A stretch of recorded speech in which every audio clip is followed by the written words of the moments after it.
नमस्कार दोस्तों, मैं धीरेन्द्र यादव भारतीय एग्जाम में आपका स्वागत करता हूं। आज हम संधि के विषय में चर्चा करेंगे। संधि सम प्लस धी से मिलकर बना है। सम प्लस धी से मिलकर बना है। संधि का विलोम होता है विच्छेद और संधि एक भाववाचक संज्ञा है। संधि खुद एक व्यंजन संधि है। संधि का तात्पर्य होता है मेल। परिभाषा: दो वर्णों के मेल से होने वाला विकार संधि कहलाता है। भेद: स्वर संधि, व्यंजन संधि और विसर्ग संधि। अब स्वर संधि के 5 भेद हैं: दीर्घ स्वर संधि, गुण स्वर संधि, वृद्धि स्वर संधि, यण स्वर संधि, अयाज स्वर संधि। अब दीर्घ संधि की बात करते हैं। अ आ इ ई उ उ री का मेल जब सजातीय स्वर से यानी अ आ इ ई उ उ और री से हो तो अ आ का आ इ ई का ई, उ का उ, री का री हो जाता है।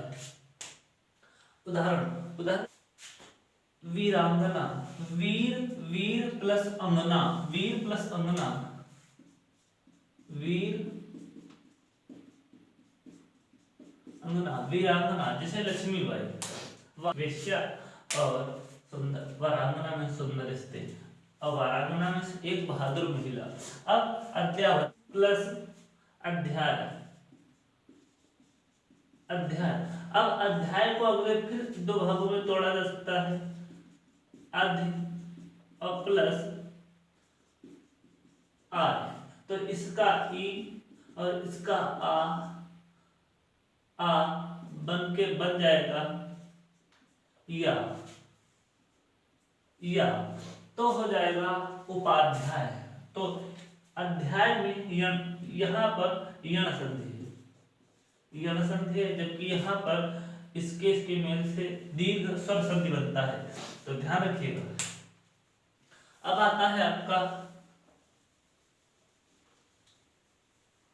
कामायनी, काम प्लस अयनी, काम प्लस अयनी, जो जयशंकर प्रसाद की एक रचना है। ऊर्ध्वाधर, ऊर्ध्व प्लस अधर, ऊर्ध्व प्लस अधर।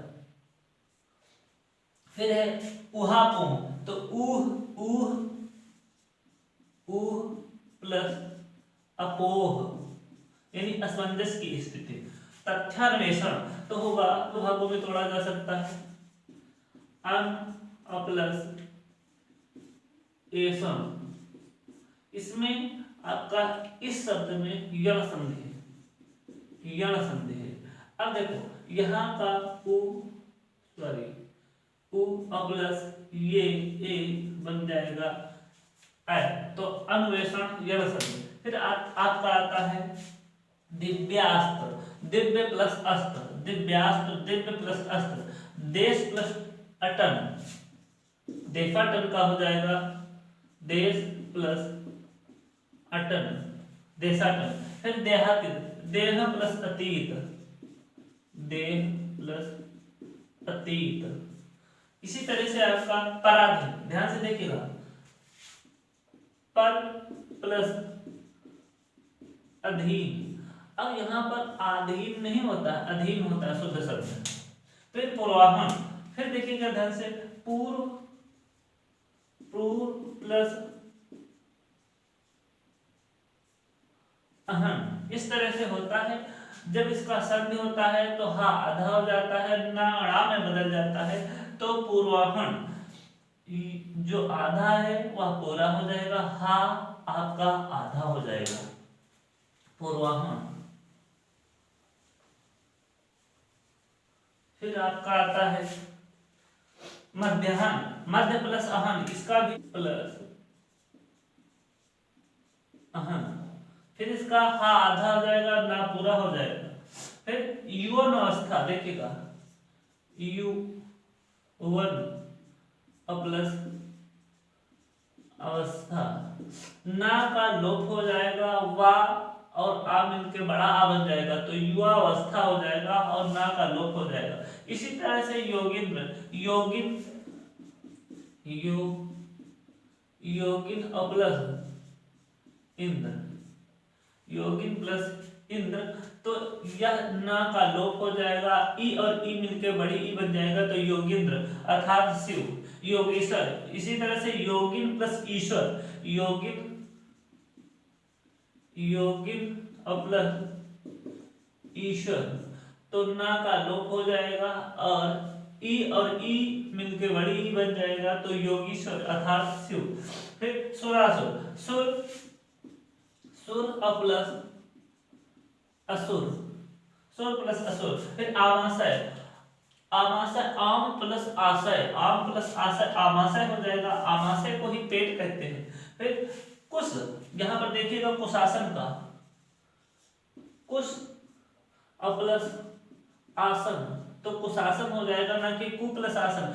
कु प्लस आसन है तो संयोग है, और प्लस कुश प्लस आसन है तो संधि है, दीर्घ। देखिएगा कुश होता है डाल, एक घास होती है और उस पर बैठना यानी कुशासन। फिर विक्राम, विक्रम और प्लस अब्द, अब्द मीन्स होता है वर्ष, तो विक्रम प्लस अब्द विक्रमाब्द। फिर सहस्र प्लस अब्दी, सहस्र और प्लस अब्दी यानी 1000 वर्ष, तो सहस्राब्दी। फिर पित्ताशय, पित्त प्लस आशय, आशय पित्ताशय। अब पित्त बनता है यकृत यानी लीवर में, इकट्ठा होता है पित्ताशय में। अब आता है आपका एक प्लस आत्म, एक आत्म। इसी तरह से आपका न्यूनाधिक, न्यून प्लस अधिक, न्यून प्लस अधिक। अब न्यून को फिर अगर संधि यण संधि है, अब न्यूनाधिक में दीर्घ स्वर संधि।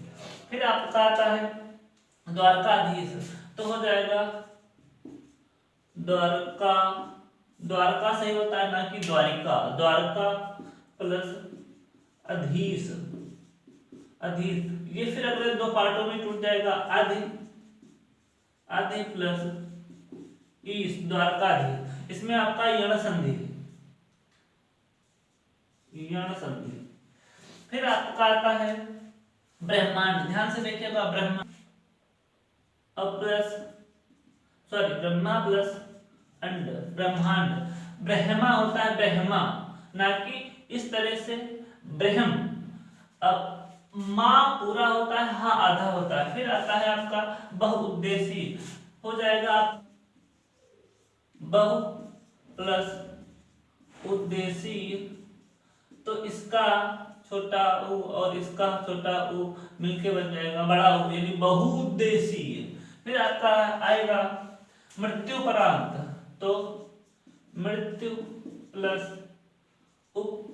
उपरांत, छोटा उ छोटा मिलके बड़ा उ, तो मृत्युपरांत। फिर आपका आता है इसी तरह से गुरु उपदेश, गुरु और प्लस उपदेश, तो गुरु उपदेश शुद्ध शब्द होता है गुरु, ना कि गुरु, गुरु होता है शुद्ध शब्द। फिर आपका आता है लघुत्तम, उत्तम। यहाँ पर ध्यान से देखिएगा, छोटा उ मिलके बड़ा उ, लघुत्तम हो जाएगा, यह भी शुद्ध शब्द है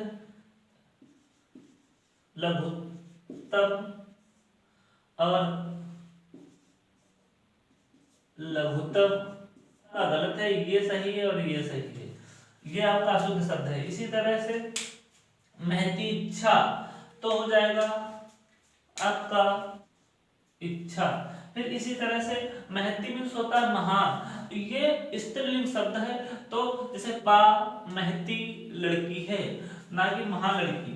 फिर आपका आता है रविंद्र, ध्यान से देखिएगा, रविंद्र रवि और प्लस इंद्र होता है, इंद्र, तो हो जाएगा ई और ई मिलके बन जाएगा आपका बड़ा ई। फिर आता है रामायण, तो यह हो जाएगा राम प्लस अयन, राम प्लस अयन, तो हो जाएगा रामायण। अब ना रा के कारण रा में बदल जाएगा रामायण, रामायण गौण। दोनों संधियों का जो है निश्चित रूप है। फिर आपका आता है अभ्यास, देखिएगा अभय और प्लस अरण्य। अरण्य मीन्स होता है वन, जंगल। अभय मीन्स बिना भय के, वह स्थान जहां पर जानवर बिना भय के रहते हैं उसे कहते हैं अभयारण्य। तो अभयारण्य आपका शुद्ध इस तरह से होता है, अगर आधा भा आपको लिखा हुआ मिल जाए तो शुद्ध शब्द होता है। फिर दग्धाक्षर, दग्धाक्षर आपका झ ह र भ स, इन 5 अक्षरों से पिंगल ऋषि के अनुसार कोई भी जो है छंद स्टार्ट नहीं होता है, उन्हें कहते हैं दग्धाक्षर। तो दग्ध प्लस अक्षर 2004 में यूपीवीएड में आ चुका है। विश्व प्लस मित्र होता है, आमित्र नहीं, उसमें आमित्र दे रखा है, गलत है। विश्व अर्थ का अनर्थ हो जाए तो विश्व प्लस मित्र होगा, ना कि विश्व प्लस आमित्र। फिर आपका आता है वधूत्सव, तो वधूत्सव का होगा वधु, वधु और प्लस उत्सव, तो बड़ा उ और छोटा उ बराबर बड़ा उ। फिर आता है चमूर्जा, चमू मीन्स होता है सेना और ऊर्जा मीन्स ऊर्जा, यानी ऊर्जा से भरी हुई सेना, तो चमूर्जा, चमू ऊर्जा। फिर चमुत्साह, चमू प्लस उत्साह चमुत्साह। फिर सुसुप्तावस्था, अवस्था, अवस्था। तो इस शब्द यानी सुसुप्त और प्लस अवस्था, यह तो आपका दीर्घ स्वर संधि का उदाहरण है। असु प्लस सुप्त जो है आपका ये व्यंजन संधि है, ये आप व्यंजन संधि है, तो ध्यान रखिए सुसुप्त में व्यंजन संधि है और जबकि सुसुप्ता अवस्था में आपका दीर्घ स्वर संधि है। तो मुक्त, मुक्त अगर लिखोगे तो गलत हो जाएगा, तो मुक्ता प्लस आवली और या आवली, आवली दोनों सही है, जो मिल जाए वो टिक कर दीजिएगा। मुक्ता प्लस अवली या आवली, मुक्त अवली नहीं। फिर गीतावली, गीत प्लस अवली, उसमें केवल अवली होगा, गीतावली में गीत प्लस अवली। फिर मेघावली में मेघ प्लस अवली, दीपावली में दीप प्लस अवली, दोहावली दोहा प्लस अवली, दृश्यावली में दृश्य प्लस अवली। केवल मुक्तावली को छोड़कर किसी के साथ भी आवली का प्रयोग नहीं होगा, सबके साथ अवली का प्रयोग होगा। अब त्रिपुरार, अवली में होता है समूह, कतार।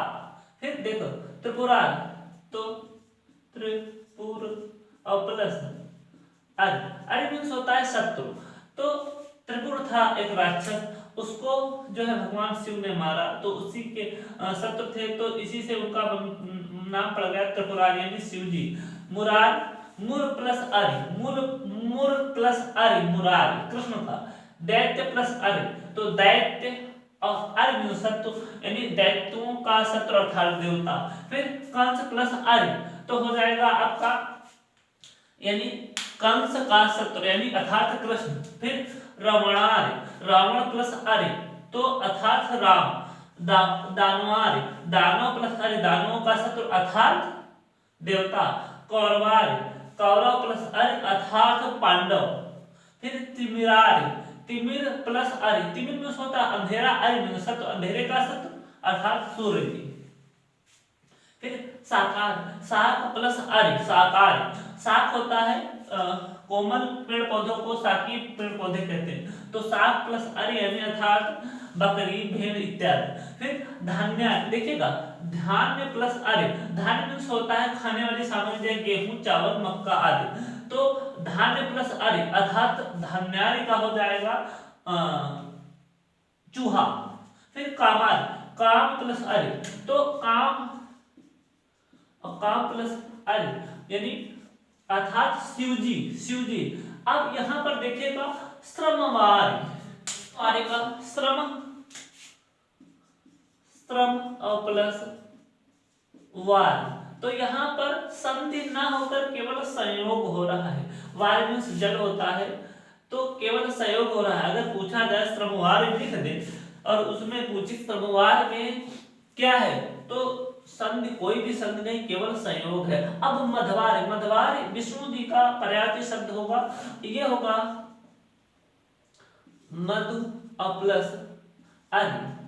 अब यहां पर आपका यण संधि है, यण संधि है, ना कि आपका दीर्घ स्वर संधि। ध्यान रखिएगा, श्रमवार्य और मध्यवार्य, अगर यहाँ पर क्वेश्चन बने कि चार ऑप्शन दे दे, इसी में से त्रिपुरार्य, कंसार्य, मध्यवार्य और तिमिरार्य में मध्यवार्य में कौन सी संधि है, तो आपका यण संधि, और तीनों में आपका स्वर संधि, दीर्घ स्वर संधि। फिर आपका आएगा गीतांजलि, गीत प्लस अंजलि, ना कि अंजलि, गीत प्लस अंजलि। फिर अंजलि में होता अर्पण करना, तो अब तिलांजलि, तिलांजलि तिल प्लस अंजलि, श्रद्धांजलि श्रद्धा, श्रद्धा प्लस अंजलि, गीतांजलि, गीत प्लस अंजलि, जो रविन्द्रनाथ टैगोर की कृति है। अंजलि में होता अर्पण करना, तो गीतांजलि।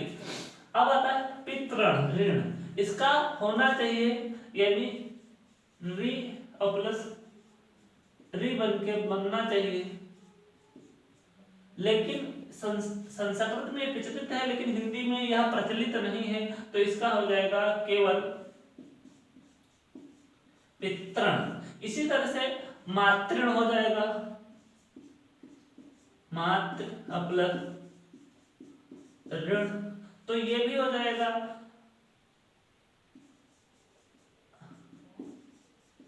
ऋण, ये भी है, लेकिन यह भी संस्कृत में प्रचलित है, हिंदी में प्रचलित नहीं होगा, तो मातृण, यही आपका शुद्ध शब्द है। जय हिंद दोस्तों।